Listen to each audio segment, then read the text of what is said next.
لعب وشقاوة، آخر شطارة في اللعبة دي. دي دي دي دي اتعلم فنها، راح تعرف إنها أجمل رياضة في الحلقة دي. فن ومهارة، لعب وشقاوة، آخر شطارة في اللعبة دي. دي دي دي دي فن ومهارة، لعب وشقاوة، آخر شطارة في اللعبة دي. دي حازم الفرماوي من نادي الصيد الرياضي دقي، مدرب فريق سباحة ذوي احتياجات الخاصة. النهارده متجمعين في يوم تدريب من ايام الفريق اللي معموله في النادي، فريق ذوي الاحتياجات الخاصه القائم بنادي الصيد. كابتن محمد اسماعيل داخل الميه مع الاولاد. زي ما احنا شايفين في بعض الحالات شديده الاعاقه، لان احنا عندنا تصنيفات كتير قوي في الاولاد ذوي الاحتياجات الخاصه. زي اللي مع كابتن محمد هشام، بطل جميل، مع ليه تعامل خاص، بيبقى حالات فرديه. وفي مجموعات تانية بتبقى زي اللي حضراتكم شايفينهم واقفين دول، مفروض ان هم اتعلموا بقى لهم 4 أو 5 سنين. هشام برضو بقى له مده، بس عشان يوصل له لمهاره معينه لازم بتبقى التعامل معاه من خلال الحاله الفرديه. دلوقتي كابتن محمد شغال مع هشام في سباحه الكرول، بيحاول يخليه ياخد مهاره الطفو البدايه، وبيفرد جسمه، وبعد كده بيحاول يخليه وشه في الميه، وبعد كده نشغل رجليه صح بطريقه سليمه، وبعد كده على حسب امكانياته طبعا. وبعد كده بنحاول نعمل ذراع واحد، الايسر ثم اليمين، وبعد كده بنحاول ناخد عمليه التنفس، مهاره التنفس، الى ان يعوم سباحه كامله بشكل سليم. دلوقتي كابتن محمد بيعمل سباحه الباك، يعني على ظهره، بيعملوا ضربات الرجلين على ظهره، وبيخلي راسه جوه الميه، بيعمل الطفو الاول وبعدين ضربات الرجلين. زي ما احنا شايفين التقبل بتاع هشام لكابتن محمد،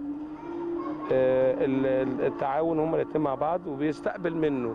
ده بيرجع طبعا للتفاهم اللي بين المدرب وبين الولد ذوي احتياجات الخاصه. دلوقتي المجموعه اللي واقفه بنتكلم فيهم مع A و B، طبعا كلهم معاهم ميداليات ذهبيه بفضل الله. احنا داخل مصر بناخد دايما رقم 1 على مستوى الجمهوريه، وبره برضو بنحقق مراكز جميله جدا من خلال الاولمبياد الخاص الدولي، البطولات اللي بنشارك فيها، ومن خلال اتحاد المعاقين.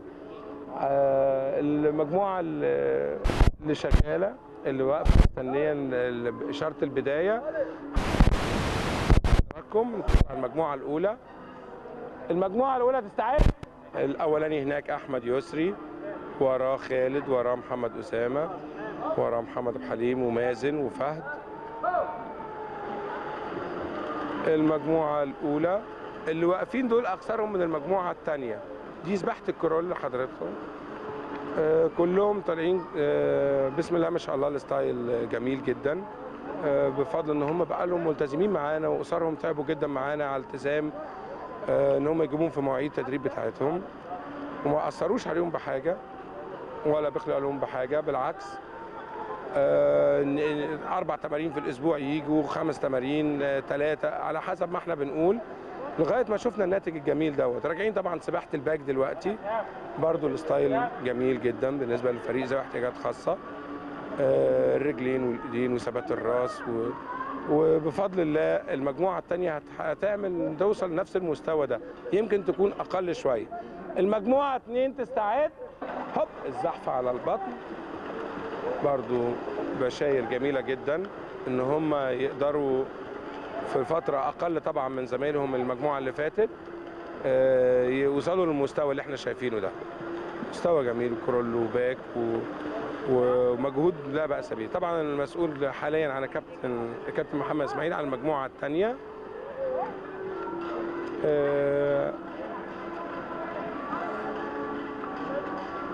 هنشوف دلوقتي برضو المجموعة التانية هترجع مهارة الباك، سباحة الباك برضو. لا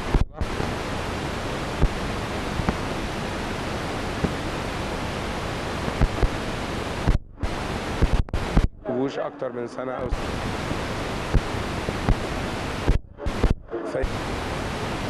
بسيط قوي.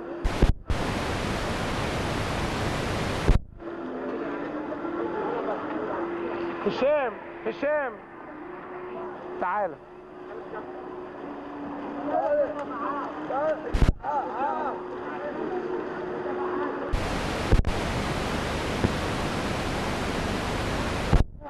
هنشوف مهارة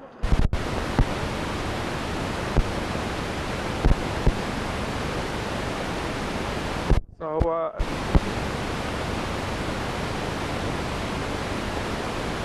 إعاقة في الكتف نتيجة الولادة. آسر أبو نضارة، هوب. فهد دولفين اللي أول واحد من ناحيتنا إحنا عند الكاميرا. مازن بريست تاني واحد، بطل جميل بريست. وراه محمد أسامة اللي بيلمس تاني واحد بعد محمد بتاعته دوت. ده بطل جميل جدا متنوع، شاطر في الباك والكرول والبريست كل حاجه. استعد المجموعه الاولى البدايه مع كابتن محمد ياسر، تاني واحد احمد يسري، وبعد كده عندنا طارق شلبي عايم كرول، محمد اسامه عايم بريست، مازن جنبهم دولفين بيحاول يسابق مع طارق، محمد عبد الحليم. طارق وصل اول واحد، طارق شلبي كرول، وراه دولفين، وراه آسر، وراه احمد يسري ومحمد.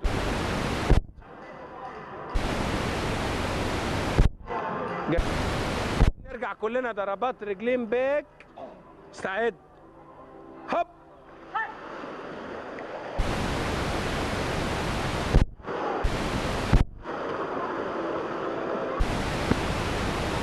متأخر وطلع دلوقتي هيطلع الأول من المتفوقين في سباحة الباك محمد أسامة، وبطل جميل زي ما احنا قلنا انه متنوع.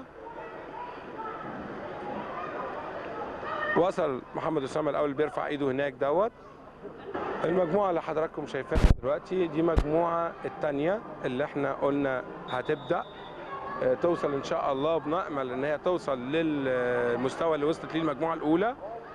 أول واحد من هناك اللي راجع وزعلان دوت آدم، وراه سامح، وراه هو غطسان في المية دلوقتي عبد الرحمن، وراه شريف شغالين ضربات رجلين، وراهم أحمد متولي، ودلوقتي علي عبد المنعم اللي واقف بنضاره دوت.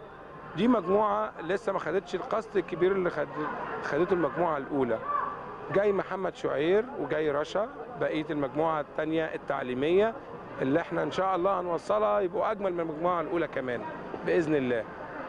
عايزين المجموعه كلها يبقى ما فيش فرق في المستوى، عشان كده بننزل المجموعه المستوى العالي مع الثاني في بعض التمرينات، عشان المجموعه الثانيه تاخد خبره المجموعه الاولى وتقلدوا بعض في المهارات اللي ممكن ما يستقبلهاش مني كمدرب، يستقبلها من زميله اللي بيعوم جنبه وبيتحمس ويبقى عايز يبقى زيه.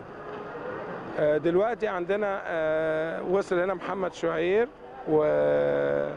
ورشا وعلي. المجموعه اللي هنا اتفضلوا يلا حصلوا لي كابتن محمد، مع كابتن محمد اسماعيل هو المسؤول عن المجموعه الثانيه.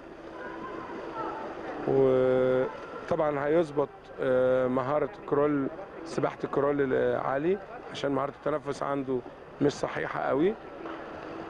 ومعاه محمد شعير برضه بيعملوا الطف وبيعملوا الانزلاق بتاع الطف وضربات الرجلين. ورشا برضو من المستويات الجميله عندنا، نظر على حسب طبعا درجه الاعاقه اللي فيها، بس هي دلوقتي بسم الله ما شاء الله جميله.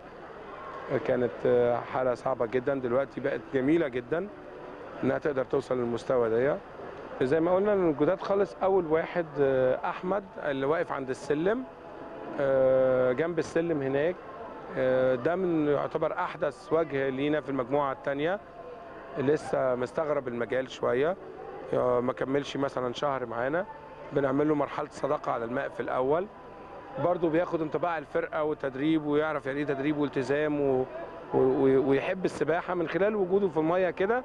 وبعد التمرينات بيتاخد حالات فرديه في اخر التمرين لوحده، زي ما شفنا التعامل مع الحالات الفرديه في الاول مع هشام.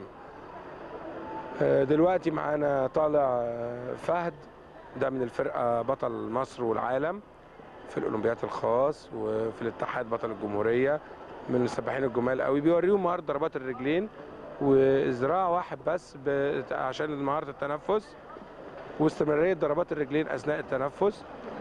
وهم لما بيشوفوا المجموعه الاولى دي، كلها المجموعه الاولى اللي جايه علينا، المجموعه الثانيه تقلدها تعمل زيها، يقوموا يستفيدوا جدا منهم. وهو ده الغرض من نزول المجموعتين مع بعض، ابطال زي دول مع المجموعه اللي هتبقى ابطال برضو زيهم ان شاء الله. عندنا اللي وصل دلوقتي طارق، وراه مازن اللي بيقلع النضاره دوت، وطارق جنبه بيرفعوا ايديهم بيحييكوا. وعندنا محمد اسامه، ده بطل جميل جدا في المتنوع. احمد متولي اللي هيوصل دوت، ده من المجموعه الثانيه، طبعا مستوى جميل جدا انه وصل لده. برافو يا احمد، ارفع ايدك لفوق. عندنا اللي وراه على طول عبد الرحمن، من السباحين الجمال، مستمر معانا بقى له مده، مش بطاله، وبرده سباح جميل جدا، ومنتظرين له ان شاء الله تفوق عالي جدا في السباحه. سامح من المجموعه الكبيره، بس هو جالنا متاخر الحقيقه، فبياخد التدريبات بتاع المجموعه الثانيه. آسر بطل جميل جدا، اللي هو بطل حركي فقط. وراه اللي هيخش ويعمل ضربات رجلين هناك دوت احمد يسري، سباح من المجموعه الاولى برضو، بيطلع وسط المجموعه الثانيه عشان برضو المجموعه اللي هناك تشوفه.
كتيرة في البيت إنسانة منضبطة، تحضر أكلها، تتولى كل شؤونها بنفسها، ما بتحتاجش معاونة. طلعت عملت عمرة وشالت نفسها فيها كويس، تصلي وتصوم، دقيقة جدا في مواعيدها، عندها منبه في دماغها، يعني عندها تدريب يبقى العالم كله، المهم لازم تحضر التدريب، منضبطة ملتزمة. وما بنحسش انها يعني ذات احتياجات خاصه، لان هي يعني عندها اصرار وعزيمه، وده اللي وصلها، ومارست كل الالعاب وركزت في دي